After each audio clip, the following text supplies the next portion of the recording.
এ মাসকে কেন্দ্র করে যে সমস্ত ভুল ধারণা বা কুসংস্কার আমাদের সমাজে প্রচলিত আছে এবং সমাজে ছেয়ে আছে, তার ভিতরে প্রধান এবং সবচেয়ে বড় কুসংস্কারের বিষয় হলো অনেকেই মনে করেন রজব মাসটি হলো মেরাজের মাস এবং এই মাসের 27 তারিখে রাসূল আকরাম সাল্লাল্লাহু আলাইহি ওয়াসাল্লামের মেরাজ হয়েছে, এই ধারণা অনেক মুসলমানরা রাখেন এবং অনেকের ভিতরে এটা বদ্ধমূল আছে।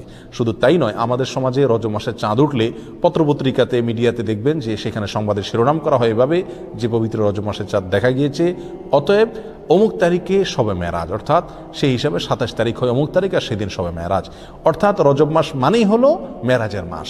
এ মাসের মূল প্রতিপাদ্য বিষয় হলো মেরাজ, যার কারণে এ মাসের অনেক ফজিলত এবং অনেক গুরুত্ব এবং মর্যাদা আছে বলে অনেকে মনে করে থাকেন, অথচ এর সাথে কোরআন এবং সুন্নাহর ন্যূনতম কোনো সম্পর্ক নাই। হাদিস শাস্ত্রের ইতিহাসে সবচেয়ে বড় মাপের হাদিস বিশারদদের একজন হলেন হাফেজ ইবনে হাজার আল আসকালানী রাহিমাহুল্লাহ। হাফেজ ইবনে হাজার আসকালানী রাহিমাহুল্লাহর নাম জানেন না অথবা তার ইলম থেকে উপকৃত হননি এমন একজন আলেমও সারা পৃথিবীতে খুঁজে পাওয়া কঠিন হবে। সেই হাফেজ ইবনে হাজার আল আসকালানী রাহিমাহুল্লাহ বলেছেন যে ওয়াদাকারা বাযুল কুসসা আছে, কোনো কাহিনী রিসাইটার, কোনো গল্পবাজ বক্তা তারা মানুষদেরকে বলে বা গল্পবাজ লেখক তারা মানুষদেরকে জানায় যে নবী ইসলামের মেরাজের ঘটনা নাকি রজব মাসে হয়েছে এবং রজব মাসের 27 তারিখে হয়েছে। তিনি বলেন যে ওয়াদালিকা কিজবুন, আর এটা মিথ্যাচার। নবী ইসলামের নামে তিনি রজব মাসের 27 তারিখে তার মেরাজ হয়েছে এরকম কোনো গ্রহণযোগ্য বর্ণনা পাওয়া যায় না। নবী ইসলামের মেরাজ হয়েছে এটি ঠিক এবং ইসরা হয়েছে সেটি কোরআন দ্বারা প্রমাণিত, বিদায় সেটাকে অস্বীকার করলে ইমানই থাকবে না, সেটি আরেক বিষয়।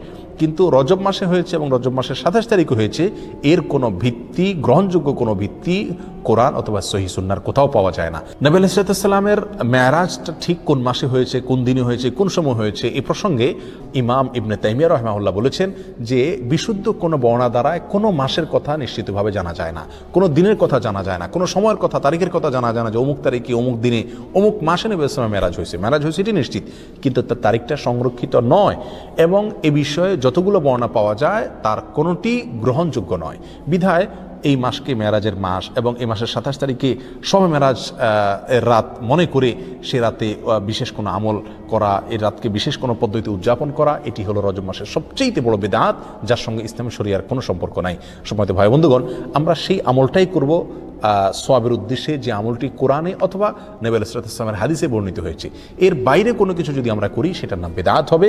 বিধায় রজব মাসকে কেন্দ্র করে এই মেরাজ উদযাপন করা, শবে মেরাজ উদযাপন করা, এগুলো সবগুলো বিদআত হবে, এগুলো সবগুলো পরিত্যাজ্য হবে। আল্লাহ তাআলা আমাদেরকে বুঝার তৌফিক দান করুন। সম্মানিত ভাইয়েরা, যদি আমরা ধরেও নেই যে রজব মাসেই এবং রজব মাসের 27 তারিখে নবী আলাইহিসসালামের মেরাজ হয়েছে, তারপরও একটা কথা থেকে যায়, আর তা হলো নবী আলাইহিসসালামের মেরাজ হয়েছে মক্কায় এবং মক্কার শুরুর দিকে। তিনি এই মেরাজের ঘটনার পরে মক্কায় দীর্ঘদিন ছিলেন, মদিনায় দীর্ঘদিন ছিলেন, তার মৃত্যুর পরে তার সাহাবা ইকরাম দীর্ঘদিন ছিলেন।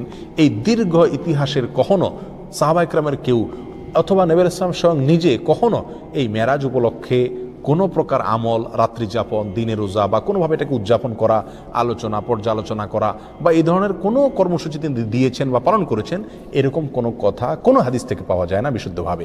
অতএব এই আমলটি আমরা যারা করে থাকি রজব মাসকে কেন্দ্র করে শবে মেরাজের উদযাপনের আমল, এটি সম্পূর্ণভাবে বিদআত এবং পরিত্যাজ্য।